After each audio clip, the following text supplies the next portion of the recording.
Bon allez, on regarde ça. Depuis 8 ans sur Stupid Economics, nous cherchons à produire une information claire et compréhensible sur les enjeux de nos sociétés. Et le temps a toujours été à notre avantage pour que nos sujets soient renforcés par la parole d'experts ou de travaux académiques. Mais la dissolution et l'organisation d'élections législatives en 3 semaines nous privent d'un temps démocratique essentiel. On a tous des stratégies en même temps. Non, en fait ce que je veux dire c'est que un timide protocolaire, dans l'espace social, il est toujours quand même stressé. Parce que il est dans... En fait, il pense à son protocole. Il pense... il formule beaucoup d'analyses parce qu'il a quand même une crainte de ne pas réussir à s'intégrer, à être fluide dans la parole, à intéresser les gens. Il a peur d'être rejeté et tout ça. Et du coup, il pense à beaucoup de choses. Il suranalyse beaucoup de détails. Et du coup, ça le met quand même dans un état de tension quand il est en société. Du coup, il a vite une fatigue sociale. Par contre, il peut paraître tout à fait extraverti. Mais c'est parce qu'il fait un effort supplémentaire assez important pour essayer de comprendre ce qui se passe, pour read the room. Et alors qu'il y a des gens qui sont extravertis, ils sont beaucoup plus chill en fait. C'est beaucoup plus simple en fait. Ils n'ont pas tant une fatigue sociale.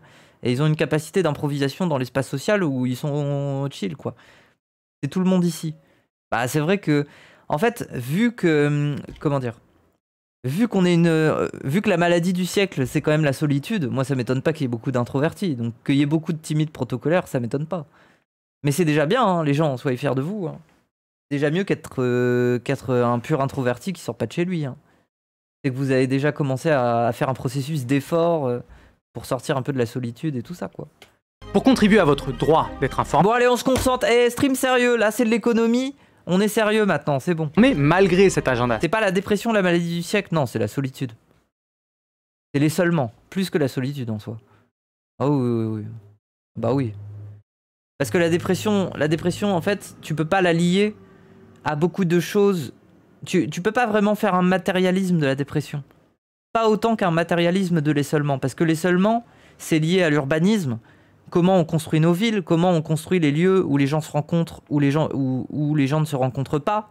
Et même dans les lieux où ils se rencontrent, bah finalement ils font en sorte de ne pas se rencontrer. Genre par exemple dans un métro, les gens ils parlent pas entre eux, ils gardent le silence, ils se taisent. Ou alors dans un resto ou dans un bar, finalement les gens ils parlent pas beaucoup entre eux.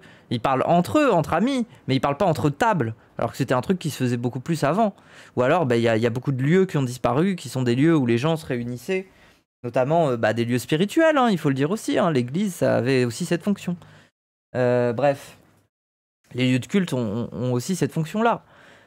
Ou alors des lieux comme les théâtres, les cinémas, il y a beaucoup moins de fréquentation. Enfin voilà, les gens restent beaucoup plus chez eux, etc. etc. Et puis ensuite, tu peux aussi mettre ça par rapport à une perspective économique. Ça veut dire que dès l'enfance, on nous apprend la responsabilité individuelle. On nous apprend que l'avenir, ça doit se penser à notre échelle, à nous. Qu'est-ce qu'on veut faire plus tard? C'est pas qu'est-ce qu'on veut faire plus tard en tant que communauté, en tant que collectif, en tant que groupe. Genre, qu'est-ce que ton groupe d'amis veut faire plus tard? Qu'est-ce que les gens de ton quartier veulent faire plus tard? Qu'est-ce que vous voulez faire ensemble plus tard? Non, on te pose la question, qu'est-ce que toi tu veux faire plus tard? C'est ta question à toi. Tu dois gérer ta vie seul. Et en fait, on est formé pour ne pas penser à quelque chose de collectif. On est formé pour se dire que la direction qu'on prend, si on s'isole individuellement, c'est normal. C'est pas grave parce que le monde nous a indiqué que c'était cette direction. Mais du coup, on est très seul en fait dans la vie. Mais ça, c'est le libéralisme, c'est l'ultralibéralisme aussi, quoi. On veut des individus parce que c'est quand même plus simple à manipuler. Hein. On veut pas de solidarité. Hein. Je veux dire, on a connu les années rouges. Les ultralibéraux ont bien compris que avoir des individus, c'était plus simple. Hein. La conscience de classe, elle vient aussi de la solidarité. Bon, bref. Serré, nous avons condensé tout ce que nous avons pu prendre le temps d'analyser ces 8 dernières années. Nous avons passé beaucoup de temps à analyser le logement et l'immobilier. Alors attendez, c'est quoi le titre là? Le RN, colère et peur de la France des propriétaires. Ah, j'ai cru que c'était prolétaire. J'allais rager. Je me suis dit, mais c'est quoi cette merde? Et c'est propriétaire. Et là, je trouve ça très intéressant. Non, les gens, ça va être une bonne vidéo. Allez, let's go. Nous avons passé beaucoup de temps à analyser le logement et l'immobilier. Les rêves et les peurs qui sont liés sont vraiment très importantes. Alors la France est remplie de logements à la qualité de construction moyenne et éloignés des centres d'activité. Des logements peu chers à l'achat, mais qui peuvent rapidement devenir chers à habiter. On est solidaire par rapport à tous les problèmes d'augmentation. Bah oui, c'est ça. Ça veut dire que ta petite maison en province, là, banlieue pavillonnaire, peut-être qu'elle coûte pas cher à la construction. Mais après, les frais que tu dois te taper quand il s'agit d'aller faire toujours tes courses au Carrefour qui est à 20 minutes ou emmener les gosses à l'école qui est à une demi-heure, mais c'est vrai que ça devient un peu un enfer, quoi. Le carburant, enfin tout ce qui arrive goutte à goutte, mais c'est plus des gouttes à gouttes là maintenant. D'abord, il faut bien comprendre que le mode de vie de la France périurbaine est sous pression. Ce sont des modes de vie qui consomment plus d'énergie et dont les épisodes d'inflation ont exposé vraiment toute la fragilité. Ce que nous avions un peu loupé dans cet épisode, c'est que le modèle de la France des propriétaires, qui était en vogue depuis les années 60, était aussi une forme de politique industrielle. Et pour ça, moi, franchement, je serais au pouvoir, je ferais des grands plans de transport en commun. Hein. Il faut créer des transports en commun dans tous ces... Il faut faire des tramways partout. Hein. On fait des grands tramways. On fait des tramways, on en fait plein. Moi, il faut qu'il y ait des tramways partout. Violaine Girard explique qu'il s'agit d'une réponse au syndicalisme des ouvriers des villes. Une entreprise dans une zone un peu plus rurale. Transport en commun gratos. Bah oui, mais c'est aussi... tout à l'heure, je me faisais une réflexion. Mais elle était pas bête. Moi, je suis sûr que sociologiquement, on pourrait faire un sondage qui montrerait, par rapport à la sensibilité des gens au racisme, à la xénophobie, qu'il y a une différence entre ceux qui prennent les transports en commun et ceux qui se déplacent en voiture, tout simplement parce que c'est pas la même chose. Par exemple, de se lever le matin, d'aller au taf en allant dans une ville et en prenant le métro, quand bien même t'es dans le métro et tu parles à personne et t'écoutes ta musique et tout ça, c'est pas la même conscience de solidarité du point de vue humain que d'être dans une rame avec plein de monde et de voir leur visage et de se sentir faire partie de ça, que d'être dans une voiture individuellement, se garer, aller d'un endroit, un point A à un point B, et quand tu croises l'autre dans la rue, il est beaucoup plus extérieur à toi en fait. C'est presque, il a quelque chose de beaucoup plus inédit. Alors que quand t'es dans les transports en commun, les gens, t'es habité à être entouré de gens. Des cercueils sur rail. Oui, bon, après, ça, si t'as envie d'être misanthrope, c'est ton problème, mais bon. Moi, j'aime bien les transports en commun, ça va. À part quand il fait chaud et que ça pue, parce qu'il y a trop de monde dedans, ça, je suis d'accord. Mais moi, j'aime bien. J'aime bien les transports en commun parce que c'est le moment où je peux me poser et écouter un peu de la musique sérieusement, ou alors écouter la radio. J'aime trop. C'est un moment un peu de concentration, quoi. À 1000% d'accord, je n'ai plus de voiture depuis 8 mois et je suis beaucoup plus à l'aise socialement. Bah oui. Et voilà, tu peux le corréler comme ça. Donc c'est aussi lié à des modes de vie, en fait. Moi, je suis sûr que tu peux voir que les utilisateurs de voitures, bah, il y en aura beaucoup plus de xénophobes, en fait. Parce que c'est aussi lié à ça. C'est des gens qui s'écartent du commun. Parce que la voiture, c'est un mode de transport très individuel. Pour ça, on met des tramways partout. Mais même, moi, j'ai dit à un moment, je sais plus quand j'ai dit ça, je sais pas si c'était en stream ou si c'était avec une discussion avec des potes, mais moi, j'ai dit, en termes d'urbanisme, on pourrait même imaginer, sans supprimer la voiture, hein, des modes de fonctionnement où tu as des espèces de quartiers qui font par exemple, un quartier, tu peux le traverser en 10 minutes d'un bout à l'autre. On va dire ça. Et dans ce quartier-là, il n'y a pas de voiture qui circule. Écoutez-moi bien, il n'y a pas de voiture qui circule. Il y a un parking général, et c'est là où les gens, gratuitement, peuvent mettre toutes leurs voitures. Ça veut dire que dans ce quartier, pas de voiture circule, on se déplace à peu près, enfin le quartier, tu le traverses en 10 minutes. Le quartier général, le parking général, tu vas chercher ta voiture. Et en fait, en termes déjà, tu peux créer un espace social différent. Parce que vu qu'il n'y a pas de route, bah, tu peux beaucoup plus verdir. Tu peux beaucoup plus faire des parcs et tout ça. Les habitations, elles peuvent être complètement entourées de trucs, de parcs, de machins et tout ça. Et tu crées un autre environnement social. Et vraiment, tu mets la voiture à l'extérieur de ce quartier-là. Et ensuite, quand tu vas chercher ta voiture, alors là, tu prends les réseaux routiers et tout ça. En vrai, ça s'appelle l'intermodalité. Putain, je connaissais pas. Mais tu vois, genre, par exemple, ça, je trouve... Ça pourrait être contestable, hein. Par exemple, on pourrait dire, oui, mais les personnes âgées, c'est horrible, elles doivent faire 10 minutes à pied alors que c'est beaucoup plus dur pour elles. C'est sûr que pour certains profils, ça serait pas idéal. Mais je trouve, je sais pas, ça peut être une option, par exemple, en termes d'urbanisme, pour réfléchir à une sorte de vie en commun, à des quartiers beaucoup plus écologiques et tout ça, quoi. Ils vont aller où, les dealers, du coup? Mais quel rapport? Je comprends pas. Je peux regarder ce que fait Barcelone depuis quelques années. Bah, il y a peut-être des exemples un peu comme ça, j'imagine, ouais. Mais après, moi, je suis pas architecte, je suis pas machin, je suis pas sociologue de l'urbanisme, hein, c'est juste des intuitions comme ça que j'ai. Des fois, je réfléchis un peu et ça tombe, ça, des gens, ils ont déjà réfléchi, hein, je suis sûr, hein, mais bon. Ils vont les faire où, les rodéos? Bah, ils feront des rodéos à vélo. Qu'est-ce que tu veux que je te dise? Elle bénéficie d'une main-d'œuvre d'employés fidèles parce que dépendante. Et d'autant plus quand ils sont immobilisés par un prêt immobilier sur 20 ans.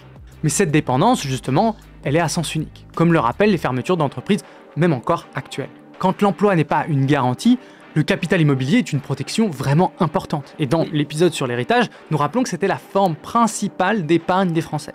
Mais même ça, en fait, c'est remis en question, comme nous l'avions évoqué dans notre épisode sur l'habitat en 2050. Ce phénomène de retrait-gonflement d'argile concerne à lui seul 10 millions de logements. Chaque sécheresse coûte des milliards d'euros pour des travaux qui peuvent... Ah oui, ça je m'en rends pas compte, parce que j'ai jamais vécu dans ce genre de baraque, mais ouais. Tu streameras le début Atali Merdella Cranidos? Non les gens, je ne peux pas. Personne n'a les droits, et à mon avis, ils vont être tellement sévères que vous pouvez être sûr qu'on va se faire ban de nos chaînes instant. Donc je ne peux pas, je suis désolé. Je ne pourrai pas, mais moi je le regarde de mon côté. Peut-être avec Aléa, on en parlait tout à l'heure, peut-être que je vais aller chez Aléa, et sur sa chaîne on regardera le débat, mais dans ce cas-là on le regardera sans que vous ayez l'image. Mais non, je suis désolé. Dépasser la valeur des bâtiments eux-mêmes. Et ça, ce n'est... En 3 fois filtré à la Kali, c'est pas possible. Ben, je sais pas ce que compte faire Kali, mais même s'il le fait en mode 3 fois filtré, j'ai peur que ça passe pas, hein. Je vous jure, c'est un peu dangereux. Hein.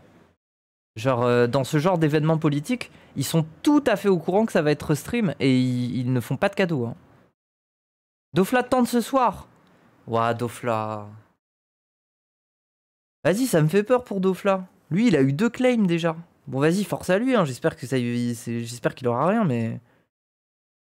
Dofla joue avec le feu. Ah, ça me fait peur. FF Dofla. Moi, j'ai pas envie de le décourager. Il sait ce qu'il fait. Il est là depuis longtemps. Il est responsable. C'est un grand garçon, mais bon. Dofla bientôt équipier polyvalent. C'était merde. Mais Dofla, nous quitte pas comme ça. Pas comme ça, Dofla. Parmi d'autres. Il faut ajouter l'extension des zones inondables, l'érosion des littoraux et le déplacement... Il fait sans image. Bah voilà, vous m'avez menti, il fait sans image, ça n'a rien à voir alors. ...des risques incendies. Et l'autre peur sur la valeur immobilière, c'est que la crise du logement... Et même le problème de faire sans image, ce qui va être très très chiant les gens, c'est que je peux pas faire un react. Parce que quand je fais pause, vous avez pas la pause. Donc je vais parler au-dessus des gens. Donc du coup le react, ça sert à rien. Franchement, je trouve pas ça très utile. Donc on en reparlera jeudi, parce que je reviens jeudi après. Le logement pousse des populations plus pauvres à s'éloigner des centres urbains, à venir s'installer dans des zones périurbaines. Et cette peur-là, c'est que la pauvreté... Alors attendez. Moi je veux écouter la vidéo sérieusement. L'extension des zones inondables, l'érosion des littoraux et le déplacement des risques incendies. Et l'autre peur sur la valeur immobilière, c'est que la crise du logement pousse des populations plus pauvres à s'éloigner des centres urbains, à venir s'installer dans des zones périurbaines. Et cette peur-là... Oui, donc il y a un exode urbain. Putain, mais c'est comme la meuf qui disait « Oui, on a quitté les quartiers HLM à cause de gens comme toi ». Oui, c'est pas vraiment ça non plus, parce que c'était plus intéressant aussi. Après, ils peuvent se persuader que c'était parce qu'il y avait moins d'arabes et de noirs, quoi. C'est que la pauvreté soit contagieuse, qu'elle rende les communes malades et infecte même les prix immobiliers. Donc la France des propriétaires a contribué à populariser des idées défendues par la droite. Et les délocalisations, la peur, la colère ont fait le reste. Depuis parce qu'elle avait la thune aussi, bien sûr. Un an, pratiquement, on travaille sur un projet de prospective pour décrire un scénario possible de 2050. C'est un gros projet qui va être très utile pour cette partie. Parce qu'il nous a permis d'identifier clairement 3 tendances qui ont lieu en France et qu'aucun parti politique ne peut inverser. C'est 1. Le vieillissement de la population française, l'augmentation des impacts des changements environnementaux et la combinaison des deux, Ah ouais, parce que les pauvres, hein, ils sont là, ils ont quitté les villes pour des petites banlieues pavillonnaires. Et maintenant, ils se retrouvent avec des inondations, avec du caca et de la flotte partout, quoi. C'est sûr que je les plains un peu pour ça. Le ralentissement de la croissance économique. Mais croyez-moi, c'est pas le fascisme qui va vous aider à rembourser votre maison quand elle sera inondée. Hein. Je crois pas qu'il y aura beaucoup d'aide là-dessus. Hein. Désolé, mais... Disons que l'inondation, elle a pas de couleur de peau, donc ça intéresse pas trop les racistes. On a déjà parlé de l'influence de la population sur le futur d'un pays. Si la France n'est pas le pays le plus vieillissant d'Europe, c'est pas non plus un truc à prendre à la légère, parce que ça a des impacts vraiment de partout. Sur l'électorat, sur l'économie, sur le marché du logement. Aujourd'hui, une personne de 80 ans peut compter sur l'aide de 2,4 personnes de 55 ans, contre 1,3 en 2040. Ces chiffres ont le mérite de montrer assez simplement ah ouais, la solitude, la maladie du siècle, hein, même pour les vieux. Hein. Qu'il ne sera pas possible de prendre soin de nos parents comme eux s'occupent des leurs. La solution des partis centristes était le recul de la retraite. Mais plus récemment, il y a eu la phrase d'Emmanuel Macron sur le réarmement démographique, qui est une des idées présentées par l'URN comme une solution au vieillissement de la population. Figurez-vous, créons ensemble des emplois industriels à haute valeur ajoutée et qui croient aussi qu'encourager la démographie... Le fascisme, il va permettre qu'il n'y ait pas de squatteurs dans des logements insalubres, c'est tout.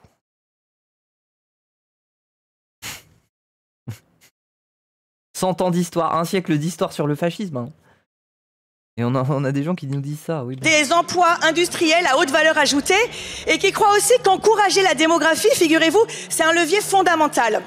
N'en déplaise à nos collègues d'en face qui veulent combler le déficit d'enfants avec l'immigration, vous voyez, là aussi nos projets diffèrent. Toutes les ambitions sociales de son pays, de notre pays, ne sont possibles que par la natalité. Il faut bien comprendre qu'il y a une différence entre une politique qui permet aux personnes d'avoir le nombre d'enfants qu'elles souhaitent et celle qui compte sur une hausse de natalité assez importante pour contrebalancer le vieillissement de la population dans 15-20 ans. Et les promesses du RN ressemblent à celles que l'on voit à l'œuvre en Hongrie. Et là-bas, ils y mettent vraiment les moyens et les discours. Nous aimerions que nos filles considèrent que le paroxysme de l'accomplissement de soi est de nous faire des petits-enfants. Waouh. Putain, et moi j'ai quand même bien géré, hein. Parce que je suis une fille, mais on peut pas attendre ça de moi. Force à vous les filles, mais moi au moins, oui bon. Bon après ouais. Cette politique nataliste avec des mesures économiques assez fortes va par contre clairement à l'encontre du droit des femmes et pour tenter d'atteindre ces objectifs restreint l'accès à l'avortement. Et si avec tout ça, le taux de fertilité a un petit peu augmenté, il est loin d'empêcher le vieillissement et chaque année, la Hongrie voit sa population diminuer. Et c'est là qu'on arrive à la question de l'immigration et aux hypocrisies des... Easy moufette. Oui bon après, moi je dis ça, mais si jamais on vivait dans une société cyberpunk, je me ferais greffer un utérus. Hein. En vrai. Moi je veux pas faire de vaginaux parce que je trouve ça un peu rincé et que globalement en termes de sensibilité j'ai pas envie de perdre ma sensibilité. Mais par contre si demain tu me dis que tout est ok et que en plus de ça tu peux faire des gosses, je me dis oui bon allez on va peut-être passer le pas quoi. Envie d'être maman quoi, c'est vrai hein, moi j'aurais bien envie d'être maman, c'est vrai.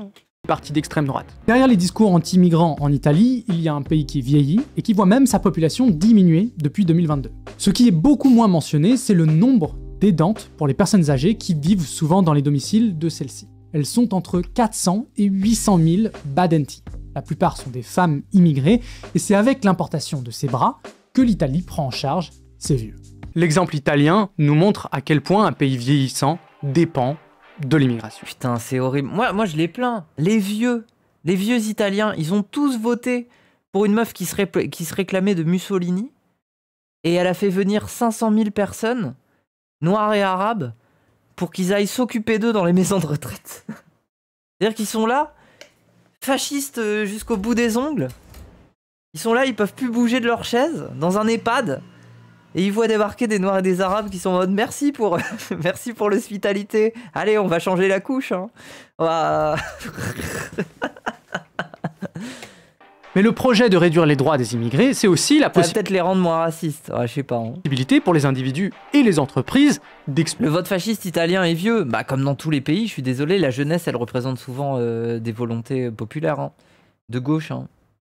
Projet de réduire les droits des immigrés, c'est aussi la possibilité pour les individus et les entreprises d'exploiter et de contourner le droit du travail sans avoir besoin de délocaliser. Et malgré leurs engagements très forts contre l'immigration, le Rassemblement national a été surpris en train de déposer un amendement limitant les contrôles d'embauche illégales. Oui, c'est parce qu'il y a un mec qui exploitait, alors je crois, hein, il y a un mec qui a modifié un truc avec un amendement, parce que lui-même dans ses vignes, il exploitait des gens irréguliers, quoi, des immigrés. Il les exploitait, c'est de la main-d'œuvre moins chère, il avait pas envie de se faire choper. De fournasse, oui c'est ça. Dans les entreprises agricoles. Un phénomène qui existe en France, et outre le fait que l'esclavage est inacceptable, c'est aussi une manière de mettre les travailleurs français en compétition avec de l'esclavage moderne. Les changements environnementaux produisent des effets très divers, mais dont les impacts peuvent être réduits à un concept économique, l'inflation. Les mauvaises récoltes agricoles, le coût de l'adaptation, mais aussi la hausse des coûts de l'extraction des énergies fossiles et les politiques anti-gaz à effet de serre. Bah ouais, une bonne raison pourquoi on veut pas lâcher la Kanaki, hein. Tout ça, on commence à le comprendre et à le subir. Et ça a un impact sur le pouvoir d'achat. Et ce problème-là, il est identifié par le RN, notamment parce que ça touche très directement certains de leurs électorats. Et les plus exposés vivent dans des zones les moins denses qui imposent de faire des kilomètres au quotidien et dont l'habitat est plus coûteux à chauffer et à entretenir. Donc l'idée du RN, pour l'instant, c'est de baisser fortement les coûts des énergies.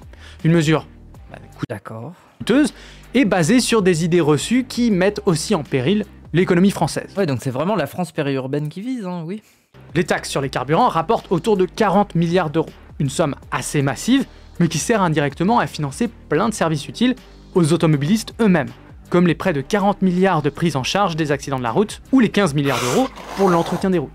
Et cette annonce de baisser la TVA à 5,5% a beaucoup de chances de profiter d'abord aux industries pétrolières qui vont pouvoir augmenter leur prix plutôt qu'aux consommateurs. Cette proposition, c'est aussi Ils y ont renoncé hier. retarder la transition énergétique du pays, voire Non, c'est sur le pétrole, non, qu'ils ont renoncé. l'annuler. Et s'il est essentiel de doser la rapidité de cette transition, il apparaît logique et urgent de s'adapter tant qu'on le peut. Mais moi, je vous conseille en termes de théorie politique, justement, là, on parlait de bonapartisme. Allez voir sur Internet ce que c'est qu'un parti bonapartiste. Vous allez comprendre un petit peu. C'est quand même intéressant. Puis ça vous permettra de comprendre aussi ce qu'est l'UPR. Moi, je me rappelle, il y a la chaîne de Tzimit, là, l'espèce d'alien bizarre, là. Il avait fait des vidéos là-dessus. Je pense que ça peut être un bon truc. Vous comprendrez pourquoi ils sont en train de drop toutes leurs mesures sociales, parce que globalement, ils s'en battent les couilles. En fait, ce qu'ils veulent, c'est le confusionnisme. Hein. C'est ce qui leur permet d'arriver au pouvoir. Bruno Le Maire avait pris l'habitude de surestimer les prévisions de croissance. Et pourtant, la croissance économique française par habitant tend depuis des décennies. Tzimit un peu golemant sur la FI, bah oui, parce que c'est un mec qui aime bien Clémentine Autain. Il est un peu ensemble corps, quoi. Un peu altermondialiste déçu. À s'approcher du zéro. Cette tendance C'est pas full raciste le bonapartisme. Bah, c'est pas une question de racisme, c'est une question d'ennemi désigné. Genre, en fait, quand dans sa vidéo, il explique que, de souvenir, l'UPR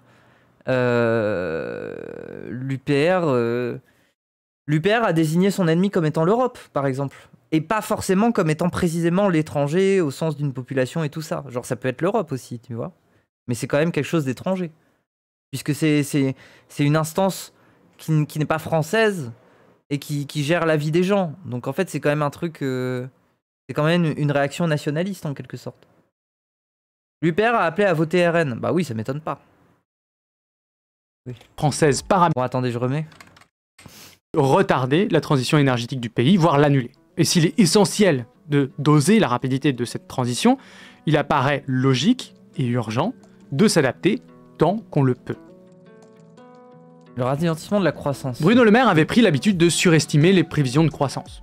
Et pourtant, la croissance économique française par habitant tend depuis des décennies à s'approcher du zéro. Cette tendance, elle a plein d'explications. Et ouais, on stagne, non. Le vieillissement de la population et le changement climatique en Bah oui, mais c'est aussi le fait que les gens... l'économie ne tourne plus, parce que les gens sont pauvres, quoi. font partie. Mais ce que nous a montré avec force Moi, je suis sûr de moi. Je suis sûr qu'avec l'histoire de tranche d'imposition là que veut faire la France Insoumise, et le fait que la revalorisation du SMIC et tout ça, les gens vont reparticiper à l'économie beaucoup plus. Les gens vont acheter. Ça va faire tourner. Derrière, il y a des boîtes qui vont commencer à se monter et tout. Enfin, je vous jure que ça va... Je vous jure qu'on peut retourner à une forme de croissance. quinquennat précédent, c'est qu'il ne suffit pas de parler sans arrêt de croissance économique pour le créer par magie. J'aime l'industrie. J'aime l'industrie parce que c'est un des rares endroits au XXIe siècle où on trouve encore de la magie. Ah ouais, putain. Et c'est la même magie qui était à l'œuvre en Allemagne, avec leur tissu industriel incroyable qui faisait de la croissance comme jamais. En fait, on se rend compte que c'était aussi une dépendance très forte au gaz russe peu cher. Ah, attendez, il y a un message gentil. Merci Disconnected, j'ai lu, merci beaucoup. Et les gens, si vous découvrez la chaîne, je le répète du coup, si vous découvrez la chaîne, followez la chaîne déjà, comme ça vous verrez l'alerte quand il y aura d'autres streams. Et je vis de Twitch. Alors je vis pas que de Twitch, je suis aussi graphiste à côté, mais c'est pas non plus, je gagne pas beaucoup de sous, hein. Graphiste, ça me rapporte 400-500 balles par mois.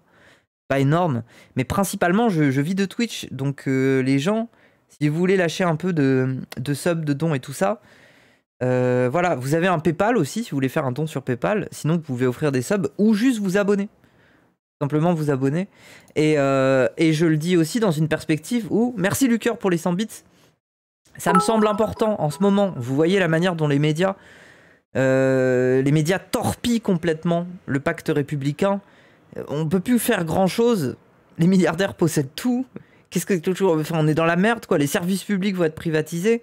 On a besoin de force, que ça soit de discours, d'analyse, d'éditoriaux, de journalistes et d'enquêtes. On a besoin de gens qui viennent de l'underground, et l'underground c'est nous. Enfin, dans le sens, moi je fais ça depuis chez moi là. Regardez, c'est chez moi là, ici là. Il y a une porte, il y a des meubles, et c'est sans prétention. Mais merci MacLime pour les 200 bits. Merci Faorchan pour l'abonnement. Mais voilà, dans le sens où soutenez nos chaînes. Que ça soit moi, que ça soit Blast, que ça soit Léo qui fait des vidéos avec son Tipeee, que ça soit Dany Eraz, la Zawa Prod, parce que la Zawa Prod me paye aussi. Moi, je travaille à Zawa Prod. Mais voilà, soutenez-nous, soutenez tout cet écosystème. Pour ça, je vous demande sur ma chaîne aujourd'hui, mais je vous demande aussi de le faire pour tous les autres. Soutenez-nous parce que on doit pouvoir les remplacer au bout d'un moment, quoi. Le sens de l'histoire, si on veut s'en sortir, c'est quand même qu'au bout d'un moment, nous, on prenne une place que ces gens-là ont abandonnée. C'est-à-dire la place de cette gauche de rupture, de sa capacité à faire de l'analyse médiatique, à être un média, enfin bref. Merci de faire ces streams. Bah oui, après, moi, je l'ai fait aussi parce que j'en vis, quoi. Genre, je le fais aussi parce que c'est mon métier. Mais j'essaye de bien le faire, voilà, les gens, j'essaye de bien le faire. Après, voilà, pour l'instant, je suis une streameuse, je suis chez moi, dans ma pièce, là. C'est sans prétention, je fais pas des émissions de fou, j'ai pas un plateau, j'ai pas fait des... Voilà. Mais ça viendra, les gens, moi j'ai envie de faire des choses. Si je vais à Paris, c'est précisément parce que c'est à Paris que je pourrais faire des choses. Je vais être entouré de gens, j'aurai du matériel, je pourrais faire des choses, je pourrais faire des propositions, des émissions, des machins. Ça va se mettre en place, mais pour ça, soutenez-moi aussi, parce que bon... Voilà, il faut que je puisse en vivre en attendant, quoi. C'est quand Paris? Bah, j'aimerais bien arriver cet été. Mais sinon, au grand maximum, j'ai un plan qui est sûr et fixe en décembre. Voilà. Mais je pense que moi, j'ai envie d'arriver avant. Mais si jamais je n'y arrive pas, ça sera en décembre. Mais moi, j'ai envie d'être là pour la rentrée en septembre, en tout cas. C'est sûr. Emménager avec Ilias, là-dessus, c'est plus complexe. Aujourd'hui, c'est plus complexe. Disons qu'Ilias, il a eu des pistes de son côté... Et que, ayant envie sincèrement de partir de chez lui parce qu'il en a marre, bah, c'est beaucoup plus normal qu'il aille chercher des pistes qui lui permettent de s'en sortir lui, plutôt que forcément aller vers une coloc nous. Parce qu'en fait, on n'a pas des très bons dossiers pour faire face à une agence ou un proprio. Et donc, on est beaucoup plus dans des strates où on essaye de join des colocs qui existent déjà. Sauf que quand t'es deux, c'est un peu compliqué. Alors qu'individuellement, c'est plus simple. Donc, Ilias, il a trouvé des plans. Voilà, donc pour l'instant, l'histoire de la coloc avec lui, ça s'est mis de côté, c'est sûr. Merci Foss the Wolf. Bon, allez, on continue et on finit parce qu'après, il y a le débat. Le débat, c'est à 20h, les gens, c'est ça? Je fais juste passer le message. Ilias a peur que... Attends. Hier, a peur que tu le forces à le date. Il m'a dit, il veut pas aller au cinéma, laisse-le vivre. T'es un bâtard. C'est à 20h45. Oh, bon, ça va, on a le temps, j'avais peur. Il est parti en solo cul. Non, il fait plus de solo cul, il fait que des arams. Ça le mate en direct à Zawa? Je sais pas. Vous verrez bien. Bref. Mais oui, bon. T'es un bâtard, la rêve du futur. Et du sous-investissement public. Aujourd'hui, on salive devant les États-Unis et leur Silicon Valley, en se demandant comment on pourrait leur ressembler. Bah oui. Mais ce qui n'est pas mentionné, c'est que 8% de leur PIB et 10 millions d'emplois sont liés directement à l'extraction de pétrole, en partie sur leur territoire. Et on avait justement rappelé dans un épisode que la pire... Et nous, on le fait pas, hein. Rappelle qu'on le fait pas. On le fait pas parce qu'on n'a pas envie de transformer certains quartiers de Paris en point d'extraction, parce que il me semble qu'en dessous de chez nous, on a une énorme poche de pétrole, hein, il me semble, hein, ou de gaz, je sais plus. On pourrait le faire. Mais il y a tout ce discours de est-ce qu'on a envie de dévisager le territoire et tout ça? Bon, c'est des questions qui se posent. Parce que bon, est-ce qu'on a forcément envie de ça si on veut avoir une politique décroissante? T'es sûr? Bah il me semble que oui. Il me semble que sous Paris, il y a une grande poche d'hydrocarbures, je crois. Oui, c'est du gaz, c'est ça? Oui, sous Paris, ouais. Et les gens en train d'hype. Merci Vegan Kazan, merci les gens. Et on en est où pour le 70-30? Attendez. On en est où? OMG. 288 sur 300. Encore 12 subs.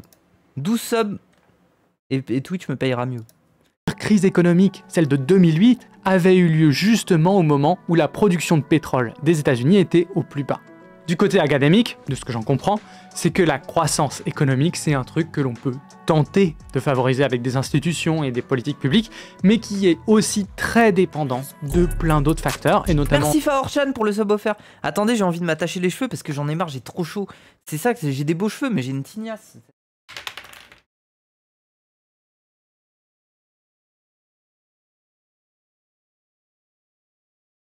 Même quand je dors, je fais de l'argent. Je reçois des virements USD. Même quand je dors, je fais de l'argent. Merci pour le sub. Écho. C'est vrai que tu as les cheveux incroyables. Incroyable, hein. Et j'ai les cheveux 20 ans. J'ai les cheveux trop stylés, je sais. Je sais. Au moins tu les as pas gras. Mais non mais arrêtez, c'était faux. C'est juste que je cherchais des trucs à dire et j'ai dit des choses qui ont dépassé ma pensée alors que je les pense pas. Pardon Emodem. C'est faux, t'as pas les cheveux gras. Hop. Attendez, j'ai bientôt fini. C'est vrai que je ressemble un peu à Manon Aubry. Mais c'est parce que dans ma famille, on ressemble un peu à... Dans ma famille, on a un peu un type méditerranéen. Alors qu'on n'a pas trop des origines qui viennent de là-bas. C'est... Moi, mon père biologique, il ressemble à un grec ou il ressemble à un arabe, au choix. Alors qu'il l'est pas. Mais il est bourru. En fait, dans ma famille, on est bourru. Moi, vous avez pas l'impression que c'est le cas parce que j'ai fait des opérations aussi de chirurgie faciale, là, pour être plus féminine. Mais on est très oursin dans la famille. On a un peu des carrures d'ours. Bah, ça se voit, en fait, je suis charnu un peu, quoi. Bref. On a des gros os. Merci, Charline. Mais après, j'aime bien. On est un peu intimidant dans la famille. De la richesse du pays, de sa démographie, de la situation des pays voisins, de l'impact des innovations technologiques du moment et de la stabilité du climat. Cette diminution... Non, pas ursin. Charpenté. Oui, voilà. De plein d'autres facteurs, et notamment de la richesse du pays. Oh, attends, un truc de Bompard. Attendez. Putain, mais du coup, on suit rien à cette vidéo, mais c'est hyper intéressant. A tout de suite pour le débat. OMG. Oh, il est prêt. Il a mis une petite cravate rouge. À l'ancienne, on dirait Mélenchon 2015. Après, monsieur Attal ici, monsieur Bardella là. Quand vous voulez regarder, il y a des propos liminaires. Ok. Ou de suite Méluche. Ouais. Il est dans les pas du vieux. Bon, allez, Cranidos. Venez, on fait un Genki Dama. Cranidos, tu vas gérer ça, t'inquiète. Là, ton cerveau, là, le serveur, il a débloqué ses capacités à 100%. Là, c'est les plusieurs torrents, les plusieurs gigas d'informations, là, il faut qu'elles circulent. Il faut que la mémoire vive, elle soit en activité. J'ai mangé un tacos avec lui samedi. Et est-ce qu'il t'a parlé de plein de trucs? J'imagine. C'est quoi cette émoticône? C'est toi Imodem qui a fait ça. Waouh. En vrai c'est rigolo. Mais c'est trop bien le truc de pouvoir mettre des émoticônes en grand. Comment ça se fait? Les gens, comment vous pouvez mettre des émoticônes aussi grands? Il était épuisé. Ouais, ça m'étonne pas. Mais comment ça se fait? Faut payer. Ah ouais? Mais attends, mais ça me paye moi? Avec des bits. Oui, mais c'est moi que ça paye? C'est moi ou c'est Twitch? Oui, ça me paye moi? Ah ouais? C'est combien par grand émoticône? Ça coûte combien? Ça vous coûte combien?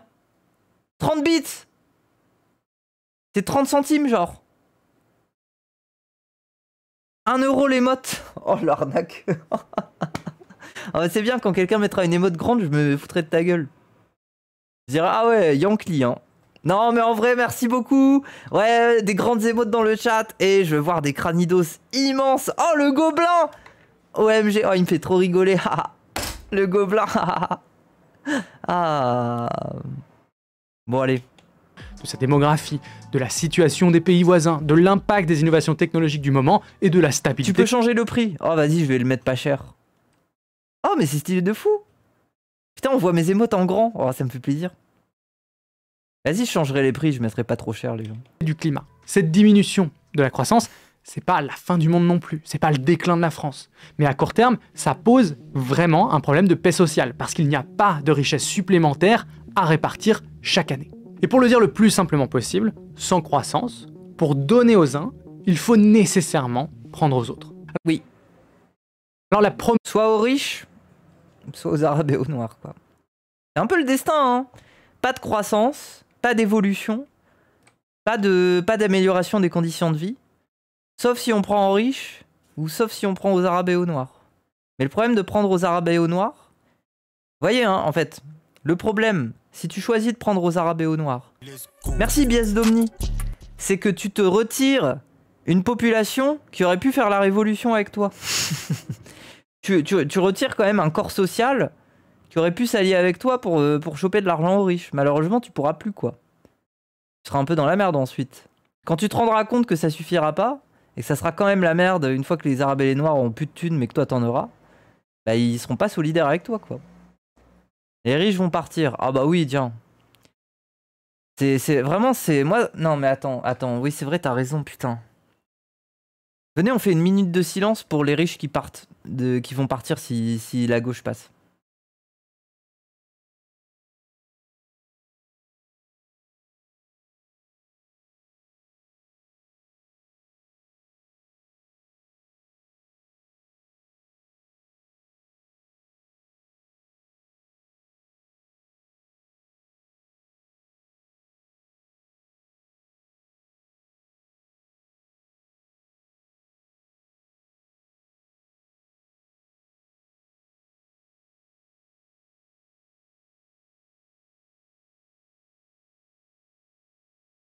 Bon, par contre, je tiens à dire, mon chat, là.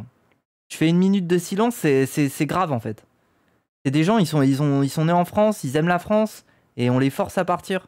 Et vous êtes là en mode, oui, on les baise, qu'ils partent et tout ça. Un peu de respect pour nos riches, pour nos premiers de cordée. promesse des précédents gouvernements, c'était de distribuer une partie du budget de l'État pour aider les entreprises et réduire le coût du travail par plusieurs mesures. Je rappelle, hein, premier de cordée, c'est que si jamais eux ils partent, et ben toute la cordée elle tombe. Vous avez envie de tomber en bas de la montagne, vous? Bah pas moi, parce que ça fait mal un peu. Distribuer une partie du budget de l'État pour aider les entreprises et réduire le coût du travail par plusieurs mesures souvent impopulaires. L'espoir, c'était de générer cette croissance et que ces sacrifices budgétaires et sociaux soient compensés par cette richesse. C'est pas que ça n'a pas fonctionné, c'est que ça n'a pas marché. Oh là là. Le RN est assez réceptif au discours des entreprises et à cette vision de la croissance qui demande la continuation des subventions et ne présente aucune mesure concrète qui signale la fin de cette politique. Mais sa promesse principale... Mais c'est pour ça que la Macronie est finito. En fait, je pense que aujourd'hui, les riches, les patrons, se sont résignés à ce que... à ce que contenir la protestation sociale face aux mesures d'austérité ne suffit plus. Donc maintenant, on veut flatter le racisme populaire pour pouvoir trouver une alternative de répartition des richesses. C'est le choix qu'ils ont fait. C'est pour ça que Macron, c'est finito. Parce que maintenant, ça y est, le choix est en train de s'opérer là. Les grands patrons, ils ont décidé, ok, ça suffit plus. Quand il y a 3 millions de personnes dans la rue et qu'il y a des yeux crevés, des mains éclatées pour pouvoir tenir la répression, bon, au bout d'un moment, on tremble quand même un peu, nous, dans nos usines, nous, dans nos bureaux. On n'a quand même pas envie, là. Les gauchistes, littéralement, des fois, ils rentrent dans des banques, ils taguent et ils foutent le feu. Donc ça nous casse un peu les couilles. Même si ça leur casse pas vraiment les couilles, hein. Ils peuvent réparer, ça représente rien pour eux. Mais ils se sentent quand même un peu menacés, quoi. Donc, je pense que là, ça y est, ce choix s'opère. Hein. Ce choix s'opère. La préférence nationale, ce sera une manière de répartir la richesse pour eux. Et d'acheter la paix sociale. Mais c'est une paix sociale raciste. Dofla lance vraiment. Vas-y, bah j'irai écouter Dofla. Bon, allez les gens, on finit. Et après, je vous de chez Dofla, du coup. C'est la préférence nationale. Il n'y a pas besoin. C'est surtout leur ego qui est touché. Ouais, non, mais là, c'est trop psychologisant. Soyons marxistes un peu. Là, on parle là, on a une analyse plus large. Là. Croissance pour faire ça, mais par contre, il faut hiérarchiser les individus en fonction de leur origine. En plus d'être contraire à l'article 1 de la Déclaration des droits de l'homme et du citoyen, les ordres de grandeur de cette proposition économique ne fonctionnent pas. Dans une vidéo à l'occasion de la dernière présidentielle, nous avions montré qu'il y a autour de 5 millions d'étrangers en France, que c'est une population qui peut connaître des difficultés d'emploi, mais qui Putain, les gens, venez, on se fait une journée, un stream, une après-midi, où on se remate plein de vidéos de Stupid Economics, parce qu'en vrai, c'est quand même une bonne chaîne, et ils ont fait quand même beaucoup de choses qui peuvent permettre d'expliquer les trucs de périurbain, ça ferait un bon rappel, je trouve, et ça pourrait être bien. En vrai. Malgré cela, ne représente pas une ligne budgétaire très importante pour l'État, parce que les plus grosses dépenses budgétaires, ce sont les premières et les dernières années de vie. C'est l'éducation et la retraite qui représentent les plus gros budgets nationaux. Et la plupart des étrangers arrivent autour de 25 ans, ne coûtent rien en éducation, voire arrivent déjà formés, et le système de retraite à répartition n'est pas avantageux pour les carrières incomplètes. Ce qu'on montre, c'est qu'en France, lorsqu'on a une augmentation de l'immigration, on a plutôt un effet positif sur le PIB par tête. Et lorsqu'on distingue l'immigration de travail et familiale, on montre également que l'immigration familiale, elle a un effet positif. Et cet effet positif de l'immigration... Parce que les gens, ils veulent pas simplement être de passage, travailler, peut-être envoyer de l'argent au bled et potentiellement se barrer. Les gens, ils sont là pour s'installer quand ils rejoignent leur famille. Ils sont en mode, ok, je vais refaire ma vie là. Donc je vais y mettre toutes mes cartes en fait. Je vais bosser, je vais m'acheter mon logement, nanani, nanana. C'est des gens qui veulent vraiment être sur le territoire, s'installer, faire partie de la vie. Voilà, c'est... Et après, moi, je reproche pas aux gens qui sont juste de passage pour bosser, puisqu'ils participent à l'économie. C'est pas ce que je dis. C'est que je parle de pérennité. C'est des gens qui veulent rester beaucoup plus. En familial, c'est assez paradoxal, en fait, dans le cas de la France. En amplitude, il est plus important que l'effet de la migration de travail. Sans compter que les politiques anti-immigration ont un coût humain, avec des morts, des souffrances, et qui amène l'air de rien à mettre des enfants dans des cages. Mais... Ah ouais, putain, mais ça, je m'en rappelle. Wow, vous vous souvenez des images, là, des immigrés mexicains quand Trump les mettait dans des putains de trucs, là, il séparait les familles de leurs gosses. Et il y a des gosses qui ont jamais retrouvé leur famille, parce qu'ils ont été séparés trop longtemps et que l'administration s'en battait les couilles de vraiment vérifier qui appartenait à qui, là, qui était l'enfant de qui. C'est fou, hein. C'est inhumain, ce qui s'est passé là-bas. Mais c'est aussi une politique très coûteuse en construction de murs et en force de police pour surveiller toutes les frontières. Bref, la cagnotte de l'argent de l'immigration n'existe pas. C'est pour ça que les mesures économiques du RN sont vagues, changeantes et évitent tout chiffrage, parce qu'elles ne tiennent pas. Si nous prenons le temps de pointer les périls des théories économiques du RN, c'est que l'analyse de leur programme point par point est impossible. Tout peut changer entre deux plateaux télé. Et c'est là qu'est leur avantage stratégique. Ils n'ont pas besoin de programme, puisque leurs idées sont déjà programmées partout. L'espace médiatique. Il y a des crans en France, ça arrive aujourd'hui. Ouais, c'est vraiment des fils de pute. Généralement, ils restent derrière les arbres et ils balancent les flèches qui font des dégâts de vent. Les flèches, elles ont pas besoin de ligne de mire. C'est vraiment des bâtards, les gens qui jouent comme ça. Français est extrêmement concentré et contrôlé par quelques milliardaires, qui peuvent mettre leurs médias au service de leurs thèses, qui sont souvent d'extrême droite. En saturant l'espace médiatique de débat, en empêchant systématiquement la parole académique ou les exposés journalistiques, cette stratégie empêche toute nuance et les échanges nécessaires au débat démocratique. Oui. La machine médiatique de Bolloré a imposé ses thèmes, comme avec le grand remplacement ou l'islamo-gauchisme, voire même, plus récemment, d'orchestrer le rapprochement de partis politiques entre les Républicains et le Rassemblement national. Toutes ces stratégies médiatiques sont efficaces, insidieuses, polarisent nos sociétés, et les idées même fondamentalement fausses, à force d'être répétées, peuvent s'imposer. Et on peut se surprendre à penser que, puisqu'elles sont omniprésentes, elles ont un fond de vérité. Ces machines médiatiques ont été à l'œuvre dans d'autres pays et fonctionnent. Elles ont favorisé l'élection de Trump aux États-Unis, de Bolsonaro au Brésil et de Milei en Argentine. Je me rends pas compte pour le Brésil, Partout, elles discréditent les missions d'information de la presse, déstabilisent profondément et durablement le fonctionnement de nos démocraties. Mais on est d'accord qu'au Brésil, il y a quand même beaucoup de capitaux américains qui circulent, notamment dans la presse, non ? Est-ce qu'il n'y avait pas aussi un peu une opération américaine de droitisation ? Peut-être, je sais pas, j'ai l'impression. On s'est fait Fox News avec 3 ans de retard, oui. L'intensification des crises... CIA de zinzin. CIA de fou, hein. Désolé, mais CIA, genre, plus que jamais. Hein. Sociales et les réponses gouvernementales que nous avons régulièrement documentées comme étant insuffisantes, voire inexistantes, ignorant systématiquement les rapports alarmistes sur le climat, le logement, l'énergie et la concentration médiatique, ont favorisé les idées d'extrême droite. Depuis 8 ans, nous cherchons à produire une information accessible gratuitement pour comprendre les enjeux de nos sociétés. Et c'est avec la même volonté que nous avons produit cette vidéo. Le Rassemblement national et toutes ses déclinaisons sont fondées sur des thèses mensongères, que ce soit sur leur vision de l'immigration, de l'écologie ou des enjeux sociétaux. Et quand ils ont l'exercice du pouvoir, au Parlement européen ou à l'Assemblée nationale, ils s'illustrent par leur compromission. Merci Siraine, merci. Au Parlement européen, oui, ils votent pas pour... oui, bon bref, oui, ils votent rien, quoi, globalement. Ils sont même pas là, en fait, ils s'en branlent. Mais ces compromissions ne doivent pas faire oublier qu'il s'agit avant tout d'un mouvement fondamentalement antidémocratique, qui s'attaque à l'égalité des droits, de la presse, aux droits humains en promouvant des tests racistes et xénophobes, et qui entretient et nourrit des milices qui menacent et agressent physiquement des personnes en se basant sur leurs origines, leurs orientations sexuelles et leurs opinions politiques. Et moi, mon rêve, là, ça parle de Bolloré et tout, qui a détruit le pays. Moi, mon rêve, c'est comme la série sur Bernard Tapie. C'est qu'un jour, il y ait un Bolloré qui se retrouve devant un inspecteur de la finance ou un inspecteur de justice grinçant, nonchalant, qui est là avec sa clope dans le noir, dans un bureau austère, et qui lui dit « Bonjour, monsieur Bolloré, asseyez-vous. Alors vos capitaux, vers où ils circulent? Vous avez des capitaux qui circulent, monsieur Bolloré? Ah non, vous dites que vous n'avez pas d'argent caché dans les îles Caïmans?